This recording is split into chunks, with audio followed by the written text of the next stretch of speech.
there I sent that to a friend of mine, a man, and his response was, "What is that? What is that?" And that was it. No other response. And when I hear those words as a man, I don't hear those words very often. But yet, here is a woman who is saying that which gives life, that which nurtures life, that which is within my power, I'm willing to cut out so that my voice can come, so that my voice can be heard. I'm willing to sacrifice part of myself so that my voice can be heard. And I think, I need to pay attention to that. I need to hear from the blackness, from the darkness, to the light. And in our reading today, thank you, David, and in our reading today, talked about the earth from darkness to light. If we are on a platform, we are always coming from light. Bright lights. There's no darkness. There's no earth. There's no germination. There's no new growth. There's only that which already existed that we have to conform to. But here, this woman is moving to something new, praying that the words may come. Another example from a book written by Carol Gilligan called In a Different Voice. She's recognized that through the work of some of the major psychologists in the 20th century, Freud, Erik Erikson, and Freud is so funny. I guess funny maybe not be the best way to say that, but at least twice I know of. He was working with people and working with women. He discovered that girls were being sexually abused by men in their family system, and when he brought that to presentation, the community said, "Oh, that can't be true," and they were going to reject him. So he adjusted his findings to say that it was fantasy and not reality. So his actual observations, he changed in order to be accepted. That was once. Here comes again. Freud came to observing people with a particular preconceived notion.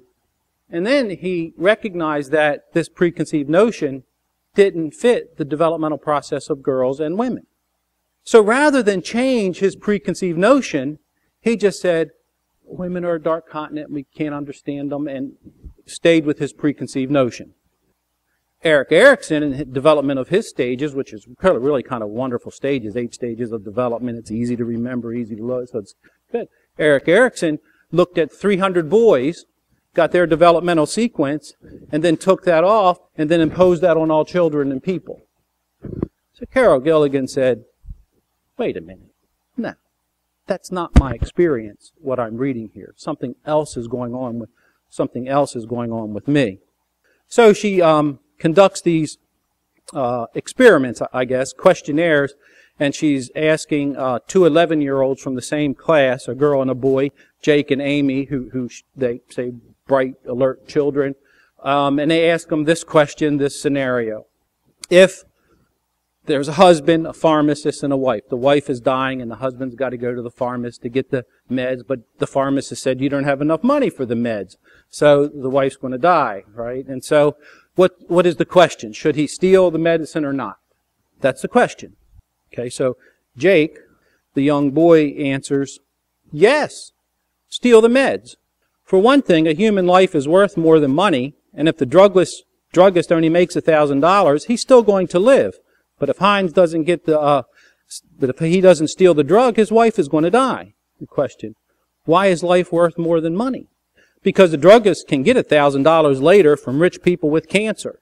Where the 11-year-old's coming from there, but that was his response. But Hines can't get a wife again. Why not? Because people are all different, so you couldn't get Hines' wife again. That was pretty bright. And he says, well, and the interview continues on, and Jake says, well, laws make mistakes. And you got to deal with the laws, and the judge would understand, and because it would be the right thing to do. And I thought, maybe, right? And he says there are right and wrong judgments. And so that's where Jake is. Jake is property, rights, justice. That's where Jake is. According to Kohlberg's moral process, he's at a certain position in moral development and thinking. I think 5 or 4 out of 6. Okay, so that's Jake's thought process. Justice, property, and rights. Risking violence, risking jail, but nonetheless. In contrast, Amy's response is, well, I don't think he should steal the drug. I think there might be other ways besides stealing it. Like, he could borrow it. Or he could take out a loan or something. But he really shouldn't steal the drug. But his wife shouldn't die either. Ask when he should not steal the drug. Ask why he should not steal the drug. She considers neither property or law, but rather the effect that the theft would have on the relationship between Hines and his wife. See, the property and the law are constitutive of the platform that I was talking about earlier. That men come from the platform. They don't translate. They defend the platform. Well, the law and laws about property are part of that platform. They don't go into the darkness. They don't go into the oppression. They don't go into the marginalized. The law and the understanding of property are about power structures. So Jake is in a good position, whereas Amy, she's got her rationale, but not such a good position in this particular culture. If he stole the drug, he might save his wife then, but if he did, he might have to go to jail, and then his wife would get sicker again, but he couldn't get more of the drug, and it might not be good. So they should really just talk about it and find some other way to make the money. For Amy, her value system is about a narrative of relationships that extends over time. And she doesn't see it as a property issue or as a right or wrong. She sees it as a failure on the druggist's part to respond to the need of the community. So in this process, Amy is evaluated as not as high up as Jake on the hierarchy of moral development. And when I first read that, I thought, okay. Then it came to me, it's not even fair to ask Amy that question, because in her world, that would never occur. There would never be a scenario where there was a need and there was a fulfillment to the need through the wall, through the fence, that need could not be, that material couldn't get to the person in need. That just doesn't exist in her world. But yet, she's being asked to deal with that. And what I hear is a kind of a fragmented, kind of an anxious, well, we can do this, we can do this. But what she can't do is just go get it and give it to her, and that fragments her world. Soon after more questioning by the interviewer, Amy's not so confident. And she begins to lose her voice. And her responses are more muddled. And then she doesn't speak at all about the difficulty. But Jake is confident, feeling good, ready to join the empire to be a subject. But Amy stands marginalized. Her natural impulse to meet the need from an ethic of care is diminished, is silenced. When that happens, when we as a nation or as a community make decisions and we don't think about the needs in the way Amy thinks about meeting the needs. So when we think about war, nobody asks the question, well, what is that going to do to the family that lives across the river, where we're going to bomb, or where we're going to send soldiers?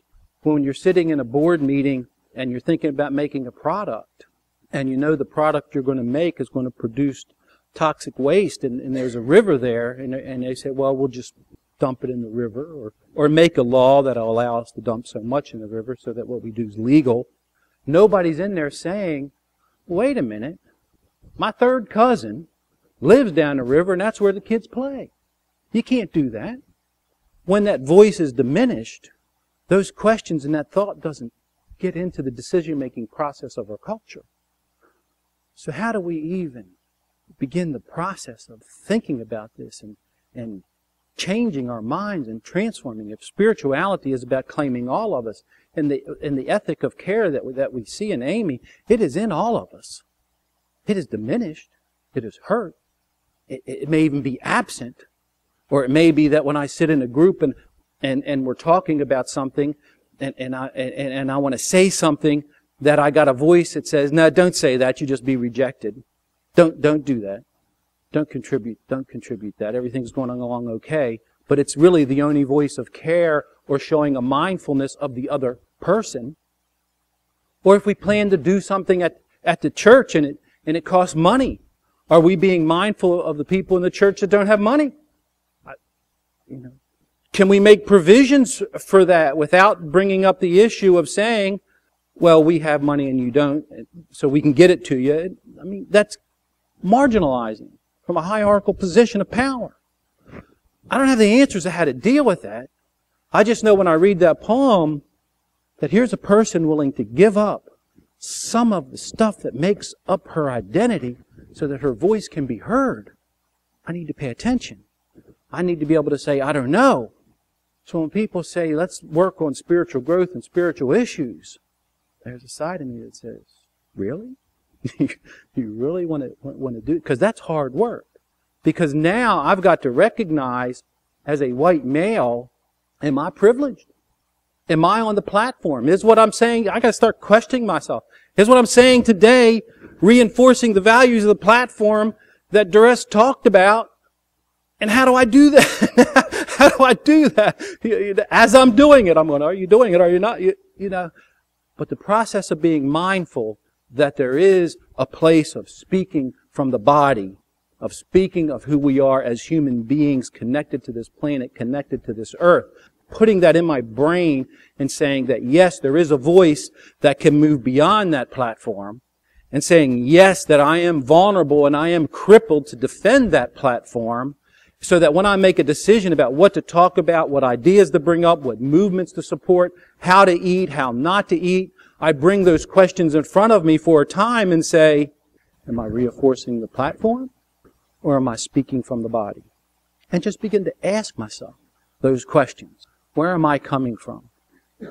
There'll be anxiety, there'll be doubt, no doubt. That is the heart of spiritual growth. That is the pathway to making this sanctuary a sanctuary for everybody.